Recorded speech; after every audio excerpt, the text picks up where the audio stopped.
Adults in the Netherlands are the best non-native English speakers. A new report released Tuesday says. The report also says that Iraq has fallen to last place. The private education company Education First, or EF, released the 2016 English Proficiency Index report. The English Proficiency Index is based on the online test scores of 950,000 adults from 72 countries. The results do not show the English ability of a country's entire population. They are based on people who took an online test, the EF Standard English Test, or FSET, during 2015. You can take the test online for free. The study is the sixth produced by EF. It is a yearly report that examines the English knowledge level of adults from 72 countries. It has found most areas in the world are continuing to improve their English language ability. The report also says that English language remains an important part for a country's economic power. According to EF Director of Research Min Chun, one quality the highest-ranking countries share is a strong education system. However, he says that may not be enough.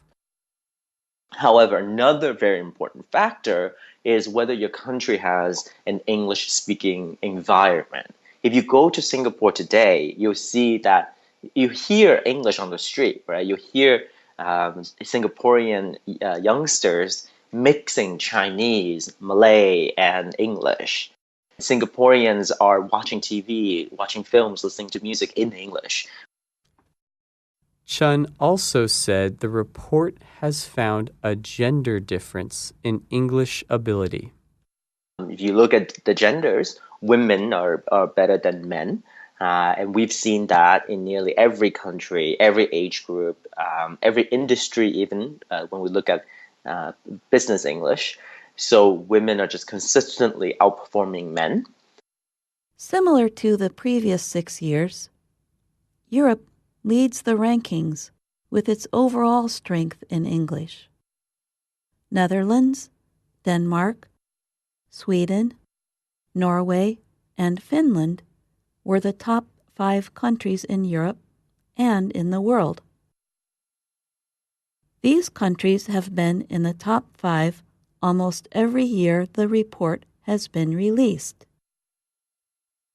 The only difference is that the Netherlands has moved from second place to first this year.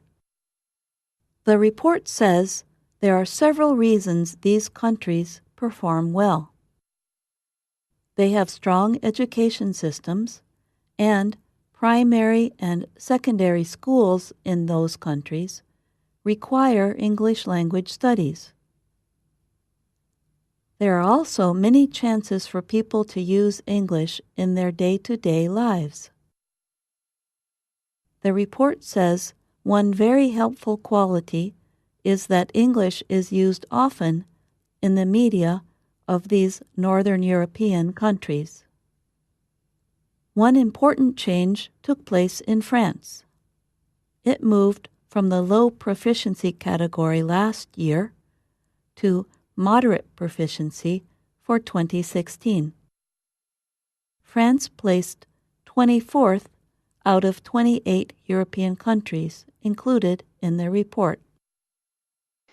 English is a sensitive issue in France because the country is very proud of French and the position of French, the French language in the world.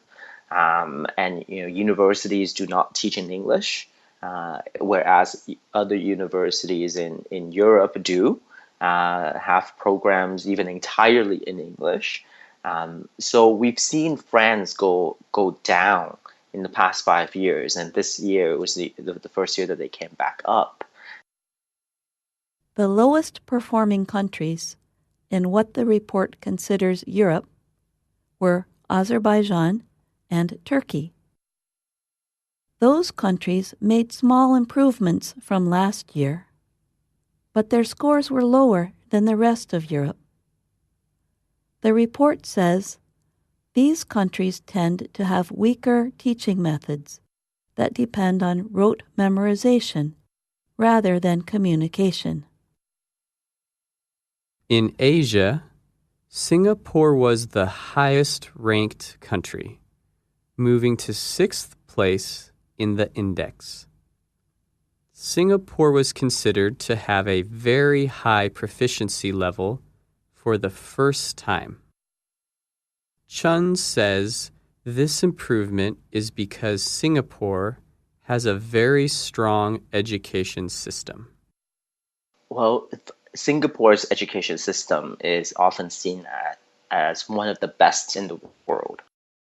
If you look at other English tests like IELTS and TOEFL, Singapore is consistently at the top, and not just in Asia, right, but throughout the world. And it just has a very, very strong education system that focuses on quality of instruction and that has extremely high standards for their students. Along with Singapore, Malaysia and the Philippines were the next highest ranked countries. The report says countries with a historical link to the British Empire usually have stronger English levels than other countries in the area.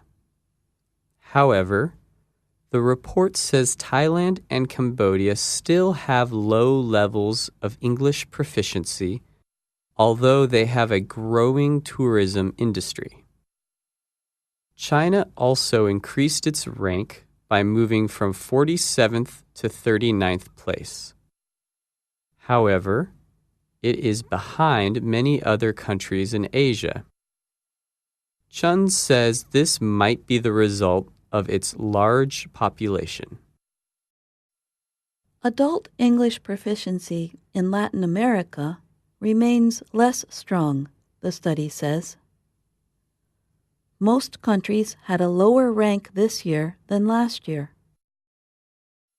Argentina is the only country to rank as high proficiency.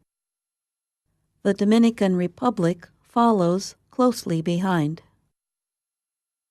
One reason for Argentina's high ranking, according to the report, is that English teachers there are highly qualified.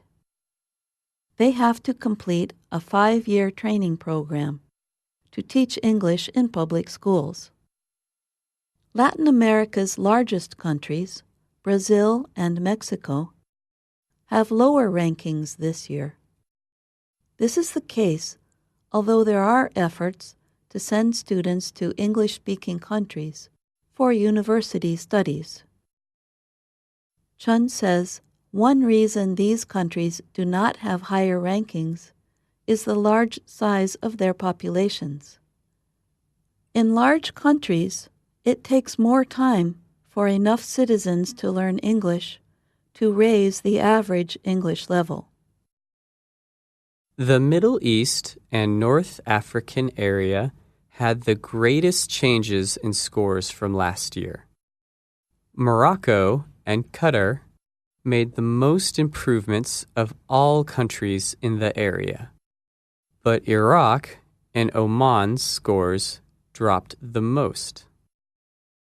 Only Morocco and the United Arab Emirates are in the low proficiency level. All other countries fell into the very low proficiency level.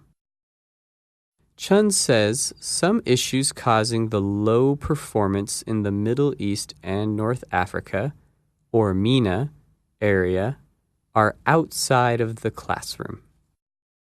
They are countries that have experienced quite a lot of turmoil. when you have such turmoil in your country for such a long time, then it's difficult for the education system to really make a difference.